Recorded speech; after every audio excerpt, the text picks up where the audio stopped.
Hey, welcome to Angira's Baat-Room. This is another episode for the month of June. Superhits 93.5 Red FM pe. With me, RJ Angira, of course. And joining me is Megha Bajaj, Instagrammer. Thank you so much. And thank you for having me on your show, which is the coolest bathroom ever. So, really, Yes. really glad to be here. Can't you just say I took a shower in caves? It's like the bathroom moment. Pretty much, yeah. I'm kind of missing out on my moment right now. I think I should have also done the whole wet hair look and then come I and know, join you at the BK. same. The wavelength isn't matching right now. Yeah, are you ready? We're all packed and waiting. Absolutely. I'm on a roll. Let's get talking. Okay. So, when you look at an influencer, this is according to me, right? We're thinking, यार क्या मस्त life है इनकी कहीं तो घूम रहे हैं कुछ भी, they get freebies, they get everything. We'll get to that part. But the first part that I have to ask you is, Megha Bajaj, you have a few 100,000 followers. Tell us a little bit about who you are, where you're from, and why do so many people follow you? So honestly, Instagram happened to me by fluke. I'm originally from Chandigarh. I've grown up doing theater. I moved to Mumbai to become an actor and a model, which is what I pursued. I did a lot of stuff initially, and I've done some TV shows and all as well. And then I transitioned into doing something which was a little more worthwhile and made me feel more intelligent and like I was tapping into my abilities on a higher level. So I was working with St. Regis Hotel as a business manager, with Coffee by Debella as a business manager. Then I jumped into this just by fluke because I liked Instagram as a platform and it was brand new. You could just put up all your pictures and your videos and all, and no status updates required, and nobody would extremely in a pally way or in a boring way chat with you or whatever. And I think I like limiting my conversations to a very need to know basis. So I kind of enjoyed just putting up my pictures and stuff and people just seeing my work, and that was that. And I got a lot of followers from that because I was putting up all my ad films, my promos, and like literally everything else that I was doing. Brands started reaching out to me. They were like, "Oh, will you just pose with our stuff and click pictures and put it up?" And I'm like, "Yeah, sure. I would buy your stuff anyways. I would do it." Then brands started reaching out to me and asking me, "How much will you charge us to give us a campaign for so and so and so?" And I was like, "Dude, what? I didn't even know that was possible." So it was really cool. I started putting my budgets down and everything, and then it just became an actual thing. I enjoyed doing it. I loved being in front of the camera. I could act, model, do my basic thing, and be my own director, producer, stylist, hairstylist, everything. So it was really cool for me. Right, and that's pretty much a little bit about you for the audience. But as a person, Megha, what are the 5 things that Megha Bajaj would be? Like, if I had to describe you in 5 words, what would they be? Um, well, I'm as a person, you mean, or like what I would be like career wise or whatever? No, as a My person, if there were 5 words as a that person, describes Megha Bajaj, what would they be? I'm I'm very intrigued. adventurous. Sorry? Adventurous to begin with, Okay. extremely adventurous. I'm very intelligent. I love using my brain to the maximum capacity that I can. I'm a very loyal person. I think that is something that I take a lot of pride in. Um, I'm I'm very humble.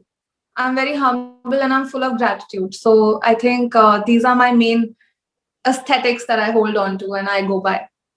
I love the choice of words that you had, but quickly, when's your birthday again? 6th May, Okay, so Taurian. it just went by. All right. Okay, Megha, Yeah. we are getting to know a little bit about Megha Bajaj, who's an influencer, by the way. She has 100,000 followers or more on Instagram, and I'm sure most of you follow her.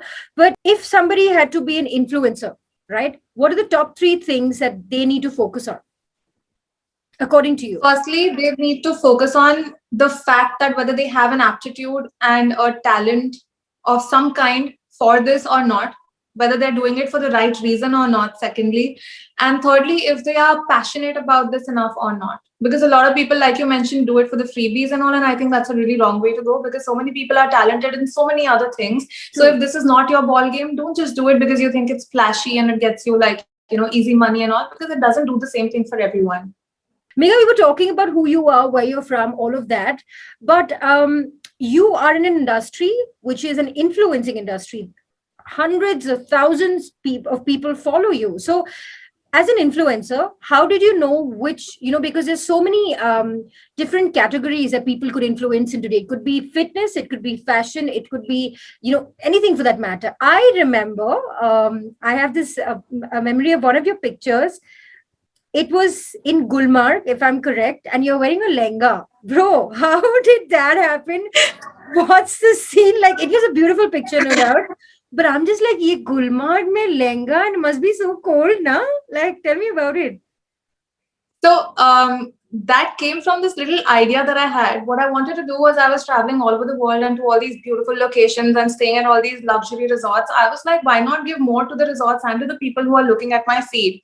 What if I give them some content piece which will give them an idea of what this place would look like for a destination wedding, or like a pre-wedding shoot or something. So Ah, that's how the whole Indian wear to every place I traveled to idea began. I've worn lehengas and I've worn bridal wear gowns and all in the middle of Oxford Street, in Singapore, in Hong Kong, like literally all over the world. And then Gulmarg is obviously like, this is India, and we barely give our own country the kind of importance that, we correct. would spend the money to travel within our own country and see how True. beautiful our own country is. So I was like, dude, this has to be done, because like I've done so many other luxury resorts all over the world. So why not India? Because this is so apt for a destination wedding. Gulmarg, what could be more beautiful than that? It's so pious and so pure and so pretty.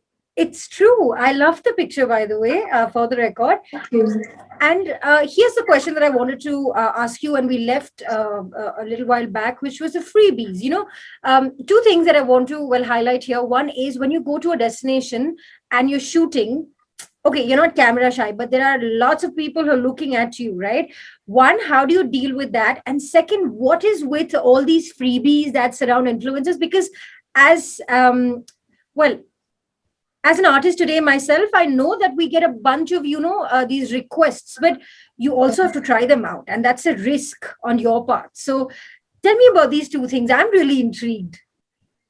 So initially, when I used to travel and I would just be donning my lehenga specifically, or just even regularly shooting, I'd just be like, oh my God, people are going to be judging me that, why is she doing this? So influencer life is not easy. People think we get to try all these things out for free. We do not. We don't get to experience them. It is an experience that we have to shoot for and show people. So by the time my food is in front of me and I'm probably taking pictures and videos of the food and doing Chanda. stories also for the food, yeah, and everyone's like, your food is all cool. What are you going to enjoy out of that? Next time, just eat it first. I'm like, how do I do the pictures for you then? Right. Correct. So I would get really harrowed initially when I used to do this, because I would feel really judged, to be honest. But then, if I want to get that content out and I want to share what I'm looking at from my perspective with the people who are looking at my feed, that's the only thing that runs through my mind. So I think to a certain extent that kind of takes that little fear out of your head. And then other than that, I think with the lehengas and all, I actually feel proud doing what I do in the middle of the streets, walking, and everyone's just like, gazing at you with awe, and they're like, oh my God, you're from India and this is so beautiful. Most of them actually think I'm doing my own wedding shoot, but then The I tell them, oh no, this Dulhania is for the vibes. grab. Yeah. So then they're like, oh, this is amazing. I mean, Indian culture. I've had so many white people asking me what brand this is for, and they've been ordering lehengas and all for their own daughters, for their weddings, for some function, because they're just mesmerized by everything that we have to offer. So I love flaunting it. And coming to the products, frankly, I have a very straight up rule. If I won't spend money on it, I will not endorse it. And if I would spend money on it, only then it makes sense for me to try it. But then again, I don't take everything that comes to me for free. So it's not like today I'm using a Pixie Beauty product, or like, one brand, and tomorrow I'm going to start using another brand just because they sent me the products for free. So I gap it out. I do a whole month thing, and then I don't endorse the similar kind of, like, if I'm Product. doing, say, body lotions from one brand this month, I'll do shampoos from another brand for that month, or hair care or whatever. And then I'll do face creams from a third brand for that month. So it's all divided so that I actually know after that 1 month's usage and trial period if I like the product or not. Only then I'll tell other people to spend money on it, because it's unfair for me to endorse something for free just because I'm getting paid for it, and ask other people to spend their money on it if I don't believe in it. So I keep it loyal like that. I'm so glad you have some integrity in this, because I'll tell you this, right? We meet a lot of influencers all the time, and I know a bunch of them really do it for the money. They couldn't care less about what another person or the Indian skin. Like, for example, just before we started this interview, I asked you, we won't take the name of the brand of this hair care brand, and you were like, no, no, no, you shouldn't, because it doesn't work for us, and it's true, and Yeah. uh, that's the kind of feedback we are expecting from somebody who's used the product, which is where an influencer comes in place. All right, so that's quite interesting, and thank you for representing India all across the world. uh, as an influencer, there's so much success that people see on your photographs, in the posts that you put up, but in the posts that you put up, but there's also a lot of failure behind it. It's not just an easy game. So talk about the biggest failure that you've had, Megha. I really want to know, like something that just I collapsed. I think for me, the biggest failure is when I'm possibly shooting for a particular place. So, like I mentioned, I do a lot of travel, right? So I get invited by all these, really luxurious properties all over the world. And if I'm there and they're giving me maybe a stay, a whole meal package, and my F&B in their say Michelin star restaurants, or their like really renowned restaurants is all taken care of. For me, a fail would be if I'm not able to deliver the kind of content that I'm happy looking at myself. So if I feel that the content quality that I got over here, sometimes things like those happen, your photographer doesn't show up, or the person who shows up when I'm traveling, I'm just collaborating with people who are local and I've never worked with them before. So you can't judge how it's going to go down. And several times I've faced issues where the shoot just completely went down the drain, and I've just been so harrowed and been so upset because I feel like I'm not giving the other brand their values worth of True. what they are giving me. So Hmm. that is, I think, the worst feeling in the world ever. Then I try to cope and do the best job that I can do with whatever I have at hand. So I don't think I've ever actually had that kind of an experience where I failed and not been able to recover from it. I don't think I've ever disappointed a brand, to be honest, touch wood. So yeah, I always manage to come back from it. Okay, that's very interesting. When we think of people who are out there in front of the camera, we think of their lives very differently. But to be honest, it's far away from what we can imagine. We are in conversation with Megha Bajaj, and today I'm really curious, intrigued as to what her life is all about, what she likes, what she doesn't, and with this whole pandemic scenario, how did this influencer game play a part? Megha, I am going to ask you how your week looks like now we're in the middle of a pandemic, but otherwise, as an influencer, what does a week look like for you? I think the pandemic hasn't changed much for me with concern to how my work goes by or how my day goes through. It's still the same. There are just these 5 variables that I try and fit in all through the day, which is to get my workout going, whether it's at home or at the gym, or even if it's a walk or whatever outside, whatever's possible due to the pandemic. The second thing is to catch up with my mom like all through the day and make sure that she's not in need of something and all, and to catch up with my family, my brother, just be there, be around, listen to what's happening and what's not, be part of the daily schedule for them also. Third thing is to obviously, to get in touch with all the brands that I'm currently discussing collaborations with and keep touching base and following up and all. I'm a one-man show. I do my own thing. I don't have an assistant or anybody else. So if there's a shoot that has to be lined up, then that, or concept that has to be worked on, that, editing and all of that, everything put together basically. So I just streamline my work schedule. When I have extra time, I try and work on something new, something different that I haven't really put my hands in yet. So like for example, Instagram recently started guides. So since I travel so much and I have like all this information about what to do where and how and all of that, I try and write more in the guide section. Right. Fifth is to actually give yourself some time. So that part comes in where I'm trying to hydrate myself and I'm trying to take in my smaller meals and get my portions right, and just take care of myself. Spend my morning 1 or 2 hours or whatever just listening to stuff which is probably helpful in some way in the terms of affirmations or meditation related stuff. I listen to Esther Hicks a lot, so stuff like that, motivational videos and all. So just stuff that gets you going in the day. Keeps So you that's that. positive, and it shows. Yeah.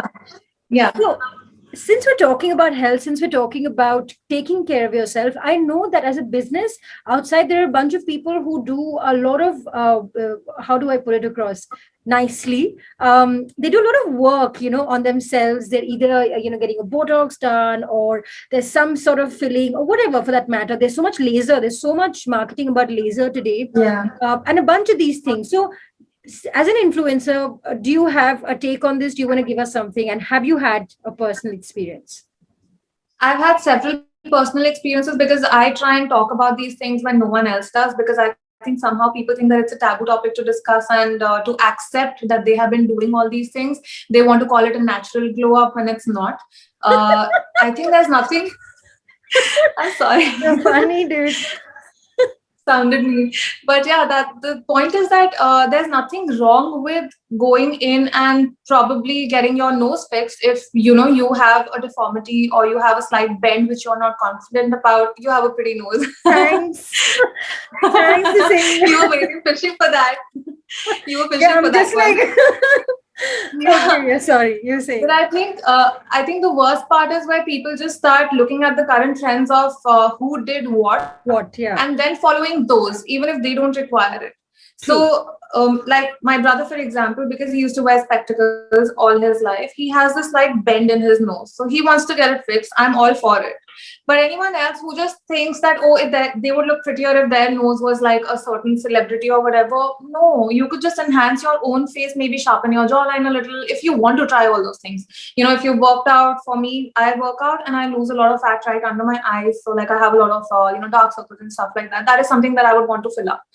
Other than that, just changing your appearance to look like someone else or a better version of what other people think you should look like is what I don't go for. To just try things out, to be a better version of yourself for your own pleasure, for your own confidence level, is what I completely go for. Now, these invasive treatments and all basically are something that can actually leave you scarred for life True. with the experience of it. I've done Botox previously. I have done one session of this whole Botox and fillers thing just for experience and everything, to show it on my Instagram, and all that video is still up somewhere down the line. It was like 2 years ago or whatever. We didn't change anything about my appearance except for maybe filling up the under eyes and sharpening the jawline a little and all. We didn't change how I looked. I just looked like a cuter version or a better version or a fresher version of myself.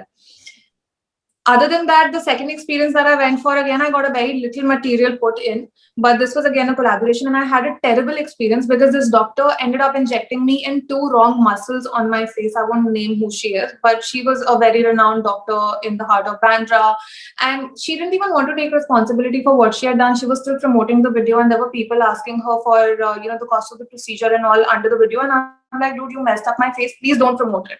I'm not comfortable with this. And she tried to slam me with a lawsuit for defaming her because I tried to speak out about, something going wrong with my face, and telling people that just do your due diligence before you go to a doctor, be comfortable and, like actually trusting towards the doctor before you sit down for a procedure, and don't just jump into things. So I don't want to preach something that went wrong for me. Of That's course. all. Now, I have a question. I don't know if you've watched this, since it's Pride Month. There's an LGBTQ show which has the largest cast. It's called Pose. Have you seen it? I haven't seen the You should show, watch but it. I've heard It's of a lot it. of fun. Okay, so this show, I remember when you talk about fillers, is because in this show particularly, there's this very slim girl who wants to have feminine features. So she goes and gets it wrong, and it looks weird. So I mean, that was a part of a series, but in reality, what happens? Like, so say for instance, I filled both my cheeks, even though I think I have great cheekbones, but I have filled this and then it's gone wrong. What happens? Like, I'm curious about that. If And everybody else who might want to do this, what are the repercussions? How do you figure it out? Especially because you said something went wrong. I'll tell you what happens. If supposedly they are, so basically they inject all these muscles in your face, which are supposed to be really prominent muscles or the main acting muscles, to change how your face structure looks, right? Right. So the Botox material is in simpler layman language, supposed to freeze those muscles in a certain way. So with my face, what had happened was she had injected me wrong on the jawline and on the cheek area, and she ended up spasming me from one side of the face, and my smile was completely droopy from one side and it was normal from the other side. Luckily for me, because I had put in very little material, this thing wore off in 4 months, but those 4 months were horrible for me I because can even when I imagine. talked, my face showed, and there's nothing you can do about it. So getting a treatment like that wrong is the worst thing that can happen to you, because imagine going in for the regular amount of fillers or Botox that they put into your face, and that removing itself from your face naturally, dissolving inside your face on its own in a span of 1 to 2 years, and you looking the way you look, like the procedure gone wrong for 2 years. So I think it would be the worst thing ever. So you need to be very careful before doing these things, because I know a lot of people do it before very important functions in their lives. Correct. So it could be a wedding or something that's really, really important for them. And imagine at that time getting something wrong. I can't imagine. I'd rather be happy with myself Hannah, than do something I know. like I'll that just to conceal the myself. dark circles. Do something. Nahi chahiye. Gua sha, the rose quartz rollers and the gua sha and everything, just like massage your face with all that stuff, and even that is supposed to help you with Oh, slight structural changes in your face. true. Okay, coming from an influencer, all you guys who ever want to get a face job or whatever job that you want in your life, check, make sure it's legitimate. See, I believe in reviews. Please review it properly. And coming from an influencer, I think that's your biggest take on today's show. Megha, the pandemic is going on. So I'm going to ask you how that's been for you as an influencer, especially because your work is about traveling, talking about places, promoting it. How did that go for you? Depressing. In one word, it was depressing. But everyone's got to cope, and everyone has to follow the norms and the suggested guidelines to be able to deal with this together. So yeah, it was a learning experience, I would say.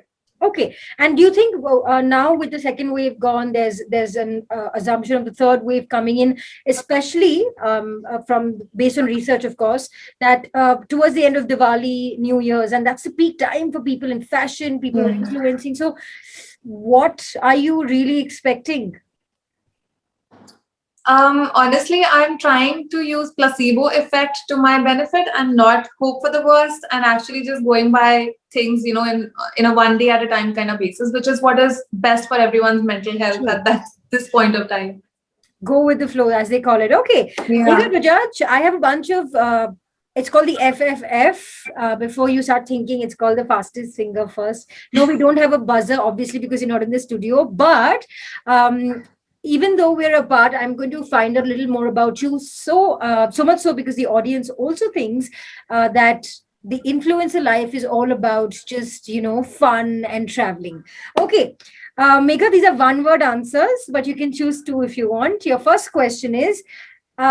Right now, you look like $1 million, and you don't obviously wake up like this. So, if I had to ask you two things, two comfort wear or something that Megha Bajaj can be seen at home, what would that be? Shorts and a spaghetti top. Okay, there's no discussion or even conversation that's going to retain on that. Sorry. That's it. That's just it. The most comfortable thing you can ever wear. And you're in Bombay, right? Mumbai. Yeah. Wahan solid garmi, even though rainy season is very hot, so I can imagine. Yeah. Okay. It's hot and humid and everything sticks to you. You're telling me I'm from Chennai, so there cannot be any more humidity up, which crosses the south. Okay. Favorite food? You look perfect right now, but I'm sure it's a lot of hard work and working out and all of that. But if you had to binge on something like comfort food, what would that be for Megha Bajaj? It's always a pizza for me. And other than that, I'm an absolute sugar junkie. I cannot give up on desserts. So desserts before food and then the pizza. Where does it go? Oh my God. The early morning workout sessions. True. I believe you could eat anything if you worked out. Okay. If Megha Bajaj found herself in a deserted island, not deserted island, what are the two things that you would take with you? Am I allowed to take my phone? But what if there's no network? Okay, my phone with a lot of movies downloaded on it, or And what Netflix happens shows if downloaded. wonderful? And what happens if your phone runs out of charge? Samudra, you're going to charge it? That was horrible. Yeah, that was the worst choice I ever made. I'm A lot getting of this people like have that. said that, and this is my best comeback. Ki kahan charge karoge? But anyway, Water. Okay, we gotta need our water supply to be alive and all in the first so place. So water and sunscreen. sunscreen and water. Okay. All right, smart choice. If you had to, swear by two things that an influencer's life is all about, and you enjoy, what makes you who you are. What are those two things? Creating content and editing content. It's that's it. You just spoke for the team. You spoke for all of us. Ki creating content, editing content. It just starts and ends there. I know the truth is, when people see all of that, they don't realize how much work goes behind it, but there's a ton of work that goes behind it. Okay. There are tons of influencers out there, Megha, today who want to make it big, who want as many followers or more. What is the advice that you'd give a new influencer, a newbie? The most honest advice that I can give someone is that, first of all, see if you have a knack for it. Second of all, how you can judge whether you have a knack for it or not is look at your own content and judge yourself from the perspective of a third person, and be honest to yourself. If you were another person and Would you creating like that it? kind of content, would you follow yourself? Would you see your True. own content? If it's a no, then this is not your game. Please 100 be honest points to to that yourself and answer. pick up on some other talent that you have, because everyone is talented in some or the other way. You could just be the best chef ever, or the best, say, I don't know, you could be working in civil services somewhere, something, some rank. I was preparing for civil services. I just knew I didn't see myself in a government office. I gave up, even though I could have knacked it because I was really intelligent. And my mom still holds it against me. But then, I'm doing something that I'm happy waking up to every morning, and I know I'm good at it. So, there. There you go. Okay. So the new guys, follow your passion, but be very sure that it is your passion and not just something that you think it is, which happens a lot, Yeah. by the way.